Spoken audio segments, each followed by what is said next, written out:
Right now at noon, the trial for a man accused of killing a woman who he was renting a room from is underway. We'll hear testimony from the medical examiner. Plus, more families are forced to evacuate their homes as wildfires continue burning out west. And the CBS Board of Directors met to discuss the accusations against CBS Chairman and CEO Leslie Moonves. What steps they're taking right now. This is News 3 at noon. Good afternoon and thanks for joining us for News 3 at noon. Mark is on assignment. I'm Josh Breiter. Let's first head to the Weather Center where meteorologist Chris Reese has a look at that forecast. Another chance of maybe some spotty showers and storms today. That's right, Josh. We've watched the cloud cover stream in as we've gone through the past couple hours. So this morning started with plenty of sunshine, but a live look outside now shows you, yeah, things are a bit more on the mostly cloudy side of the spectrum at this moment. 77 degrees is our temperature. Dew points into the upper 50s, so it does not feel all that humid as you begin to step out the door. Maybe you're running to grab some lunch. Temperatures are all in the 70s and 80s as of now. 70s right along the lakeshore of Iroquois at 80 right now, 81 in La Crosse, and as I mentioned, 77 for us here in Madison. Dew points are a little bit higher across the western half of the state. That's where you'll find a little bit more in the way of humidity, but that's also where our storm chance is going to be a little bit greater headed into the afternoon, mainly north and west of Madison. We will continue to see some of that cloud cover streaming in associated with a region of low pressure bringing showers across the south, but we will turn that shower chance off rather quickly tonight with lows falling into the 60s by the time you're waking up for your Thursday or Wednesday morning. Josh? We do need that rain though, right? We do need some rain. A little bit of a drought here in town, so we'll keep a close eye on how much we can get. All right, Chris, we'll check it in here a little bit. All right. Right now, the trial for a man who was renting a room from a woman who was found dead in her garage last year is underway. 54-year-old John Hammond is accused of killing 82-year-old Agnes Bram. She was found dead in her garage at her home on University Avenue last year. The medical examiner said Bram died from blunt force trauma to the head. Hammond is charged with first-degree intentional homicide. So these are cerebral or brain lacerations, so blunt force trauma that has gotten through the scalp, through the skull, through the dura, which is a fibrous membrane that protects the brain, through the arachnoid membrane, which covers the brain, to the substance of the brain itself. So this portion of the brain, the actual organ itself, has been torn, lacerated, and pulpified. That trial is expected to last for several days. Madison police are still looking for a man suspected in 2 armed robberies overnight. Police say a young man in his late teens or early 20s entered the Domino's Pizza in the 4600 block of Cottage Grove Road around 9:45. Police say the man pointed a gun at the employee and demanded money from the register and then left. Officers said a second robbery happened about 20 minutes later at the Papa John's Pizza in the 2600 block of East Washington Avenue. A man of a similar description came into the store and pointed a gun at the employee before demanding money. Police say the Papa John's employee was able to escape out the back door without giving any money to the man. Right now, fast-moving wildfires are threatening more than 14,000 homes and other buildings in Northern California. The fires have killed at least 8 people so far. Marera Villarreal has the latest. The Mendocino complex fires are burning through rugged terrain in the hills of Lake County, moving quickly enough to threaten highly populated towns nearby. Cell phone video captured the moment drivers had to turn around on a main highway when the road was blocked by flames. What is it about this area that's so susceptible? You can see how thick this vegetation is. If there's a fire that comes into an area like this, you can't put personnel in here. The aircraft, the helicopters that are working this fire, that is the best approach to fight a fire like this. With the winds picking up, you can actually see there are flames that are building up near a lot of these homes. That's why crews have come into this area. They are laying down hoses and building lines to try and protect structures just like this one. This is the view evacuees faced over the weekend. Many families had to pack up twice in the past 2 days, when the first shelter they went to had to be evacuated itself on Monday. I didn't think it was going to be like that. I thought we were just going to go and stay. Still, not everyone is complying with the mandatory evacuation orders. Juan Soria says he's staying put, even though he saw his neighbor's field catch fire. Your life could be in jeopardy. If my life is in jeopardy, I'm not going to risk it for material things, but as long as I can defend it, I will. This is all I got. This is all I got. The strain of battling these blazes is definitely taking a toll on these firefighters. They are working these long, strenuous hours, and then on top of that, they are away from family and friends for long periods of time. Mireya Villarreal, CBS News, Ukiah, California. About 2,000 firefighters are battling the Mendocino complex fires near the city of Lakeport.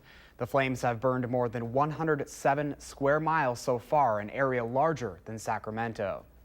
Well, the first member of a Penn State fraternity to plead guilty to the hazing death of fellow student Tim Piazza is set to be sentenced today. Ryan Burke was the Beta Theta Pi Rush chairman. He was in charge of recruiting new pledges. Last month, Burke pled guilty to 4 counts of hazing and 5 alcohol violations. Court documents show Burke gave Piazza vodka during a hazing ritual. Piazza died 2 days later. Other defendants are due to face trial in February. The long-awaited trial for former Trump campaign chairman Paul Manafort is set to begin today. Manafort has been charged with bank fraud and conspiracy to commit bank fraud. The maximum sentence for these 18 counts is 305 years in prison. However, the government is currently recommending Manafort serve 8 to 10 years if he is convicted. Right now, CBS Chairman and CEO Leslie Moonves remains in his job following a meeting yesterday with the CBS Board of Directors. The company says it has taken steps to launch an independent investigation into claims of sexual harassment against him. 6 women accused Moonves of harassment and intimidation in the New Yorker article last week. Moonves denies or says he doesn't recall many of the details from the report. On The Late Show, Stephen Colbert brought up the sexual harassment allegations against his company's CEO. I like working for him, but accountability is meaningless unless it's for everybody, whether it's the leader of a network or the leader of the free world. Moonves' wife, Julie Chen, also reinforced comments she made in a tweet on Friday, saying Moonves is, quote, a kind, decent, and moral human being, and that she fully supports her husband and stands behind him. President Trump is responding to last-ditch legal action trying to block the release of blueprints for 3D printed guns. At least 8 states and the District of Columbia are suing the Trump administration for allowing a Texas company to resume distribution of the blueprints as early as tomorrow. The so-called ghost guns don't have serial numbers and are therefore untraceable and require no background checks. Democratic Washington State Attorney General Bob Ferguson says the release of blueprints for 3D printed guns on the internet would make the lethal weapons available to virtually anyone. Comes something as basic as public safety. This is a giveaway for terrorists. This morning, President Trump tweeted, I am looking into 3D plastic guns being sold to the public already. Spoke to NRA, doesn't seem to make much sense. There's more ahead on News 3 at noon. Next, let's see what Howard's working on in the Mr. Food Test Kitchen. Do you have an award-winning recipe? If you do, we have some tips that could earn you some bragging rights and possibly some cash.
Every year, there are hundreds of cooking contests all around the country, some indoors and some out, and they're all looking for the best of the best.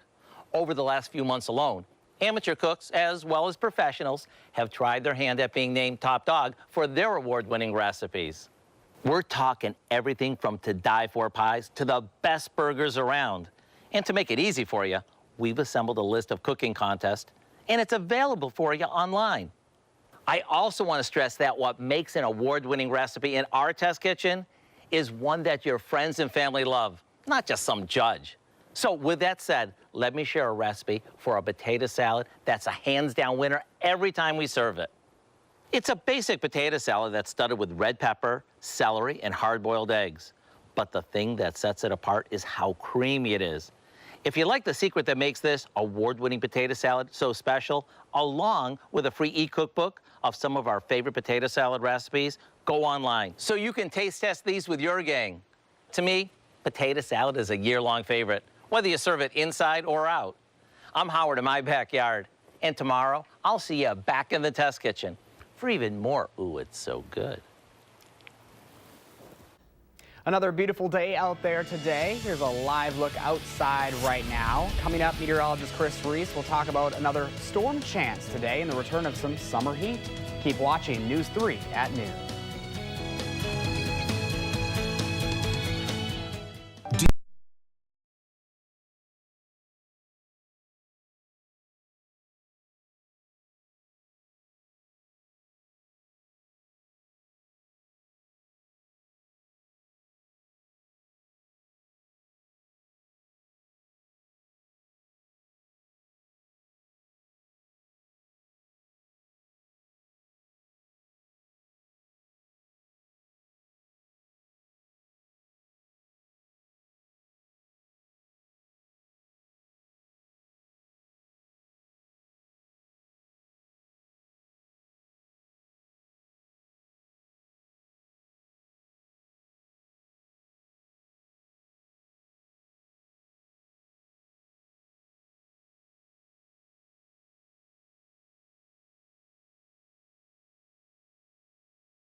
Wall Street attempts a recovery, and should your kids tag along for back-to-school shopping?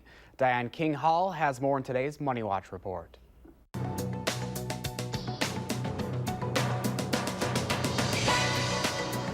Wall Street opened higher as investors tried to recover from yesterday's tech stock retreat. Today, investors are hitching their wagon to Apple, which reports after the closing bell. A mixed bag at Procter & Gamble. The consumer products giant says it earned nearly $1.9 billion in its latest quarter, but sales came up short at $16.5 billion. Its shaving business, Gillette, is contending with cheaper competitors like Dollar Shave Club. Its baby business, which includes Pampers, also lost ground. Profits soared at Sony thanks to PlayStation 4. The electronics giant says earnings nearly tripled to $2 billion during the April to June period. The PlayStation unit was its star player, boosted by sales of new games, including God of War and Detroit Becoming Human. And parents say they save time but spend more money when they bring their children along for back-to-school shopping. According to a recent survey by City Retail Services, parents on average spend about $322 per child on back-to-school supplies, ranging from clothes to classroom items. That number goes up almost $100 when the kids are in tow. The conundrum, 70% of parents say they are more efficient when they shop with their children. And that's your CBS Money Watch report. For more, head to cbsmoneywatch.com. At the New York Stock Exchange, I'm Diane King Hall.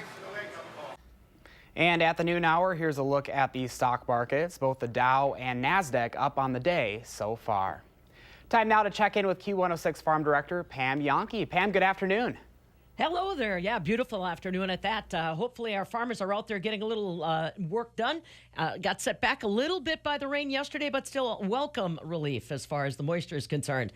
No lack of confidence from our Wisconsin farmers on how our corn and soybean crops are looking. This week's latest update from the Wisconsin Ag Statistical Service shows that our corn crop, 81% of that's rated good to excellent by farmers. 79% of our soybeans are called good to excellent. And in some areas of the state, the harvest has already begun. We've got about 60% of our winter wheat that's already been harvested, 82% rated good to excellent, and 6% of our Wisconsin potato crop is already coming off. So that's some good news. Unfortunately, not as much good news in the dairy industry. For the month of June, our dairy farmers lost another 20 cents on their milk price. Average pay price to dairy farmers, $16.50 a hundredweight. It's about $1.42 per gallon at the farm gate. It's $1.40 per hundredweight, less than what they were paid for that milk a year ago. There were 11 states that saw the milk price go up, 9 that went down, 3 that were unchanged. Dairy markets in Chicago today are trying to rebound after that big drop yesterday in the barrel cheese. Today, barrels are up 1/4 cent to 1.40 3/4. 40-pound block cheese is down 2 cents at 1.50. AA butter 4.5 cents higher today, $2.31 a pound. And congratulations to our Wisconsin cheesemakers. Just came back from the American Cheese Society competition in Pittsburgh, Pennsylvania, where they won more awards than any 2 states put together that were out there. 26% of all the awards at the competition coming home to Wisconsin, a total of more than 94. So congratulations to Wisconsin cheesemakers, butter producers, and our yogurt makers. Way to represent. So that's what's happening in the Old Farm Suite so far for today. All that cheese talk has me hungry now, Pam. I do it every time. All right, thanks. We always appreciate you. All right, we got Chris here. And, a lot of those farmers are probably going to be happy. We got another chance of rain. It's been so dry lately. It has been dry. We have another better chance for rain tomorrow night as well. So maybe we'll start the month of August on a different tune. But let's close out the month of July first. Now, we do have some clouds coming back into the picture as of now. We started out with sunshine earlier, but as we've gone through the afternoon, we've really seen that cloud cover really begin to increase. The temperature at 77 degrees as of now. Winds are calm, so that's good news. We do have dew points that are into the upper 50s as well. So as you step out, it's a little bit muggy, but it's not really all that humid. Temperature-wise, we'll watch them rise up to about 81 degrees as we go through the afternoon before cooling things off into the 60s overnight and towards the start of your Wednesday. Here are the dew points right now. You see a lot of those dew points into the 50s, and out west dew points into the lower 60s where it's a little bit more humid. Our dew points are going to stay rather steady as we go through the rest of this afternoon. We've been watching the clouds begin to develop. Of course, we've had that high cloud cover streaming in from the south. That's what's moved in. But pay attention to the north woods. This is where we've seen over the past hour or so some additional clouds begin to pop up. Some of those have led to the development of some very isolated showers right along the north woods, anywhere between Rylander and Black River Falls. That's where you're starting to see that first chance of those showers that we will have going into the afternoon. That'll mainly be northwest of Madison this afternoon, but we'll have that chance here in town as well. Bigger rain chances are confined across the Ohio Valley and through parts of Missouri right now. Check out southwest of St. Louis. That's where they're seeing some of the most lightning and thunder at the moment. What that actually is a region of low pressure that's going to be tracking its way to the north and east That, my friends, is what is responsible for us seeing that chance for some showers and isolated thunderstorms going through the day. But as that moves on out of here, our attention will turn to a cold front that is moving in from the north and west. As that works its way south and eastward, we'll notice more rain chances developing as we get you into your Wednesday afternoon. Once that sweeps on through, some cloud cover will likely linger into the day on Thursday before high pressure takes over. Let's go in closer to home so we can take you hour by hour throughout today. You see those rain chances, that'll turn off once the sun sets. We'll find our lows right around 60 degrees. By tomorrow, those rain chances will enter in through the afternoon and early evening, and then later on into the day. Like I mentioned, the cloud cover will linger into your Thursday with the chance of an isolated shower or two. Now, for the month of July, we only saw 10 days of rain, so that means there were 3 weeks, not consecutive, but 3 weeks altogether, and the month of July that were fairly dry. We're going to end about an inch below average for this time of the year. Will we make up for it? Well, that's what remains to be unseen. But as we go into August, watch the cold front bringing those rain chances into the picture. We'll watch those rain chances as they get in here tomorrow night and into your Thursday, keeping a very close eye on those. 81 degrees this afternoon, partly sunny with an isolated chance of a thunderstorm or two going out there. Better rain chances coming again Wednesday night and into your Thursday. Friday and Saturday look fantastic, but yes, the heat and the humidity will come back. You can't go a year without the dog days of summer. Come on, would we really think we'd get away with it? It's gonna come in. We'll see some of that heat and humidity into early next week as well. And we are continuing to watch the model trends into the month of August. But after we get through the dog days, there's a big sign of a cool down too. So we're gonna have a little bit more heat to go through, but then we might see some signs of the time of the year. Lots of summer left. There is summer still in the tank. All right, Chris, thank you. My pleasure, Josh. Well, there's more to come on News 3 at noon. Up next, a 10-year-old boy from California with a superhero name is breaking records in the pool. Stay with us. We're back after this.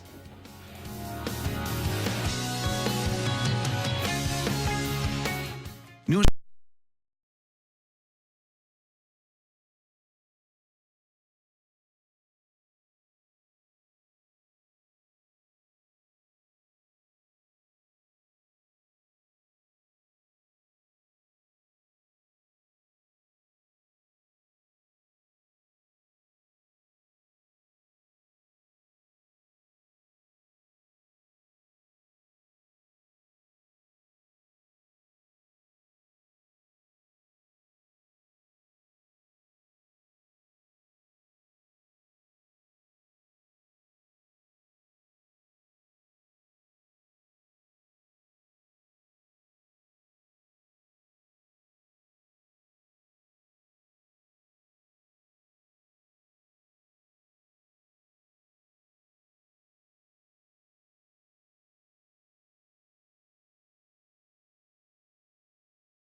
Move over Olympic swimmer Michael Phelps, a 10-year-old boy in California, has your number. Clark Kent is already smashing records.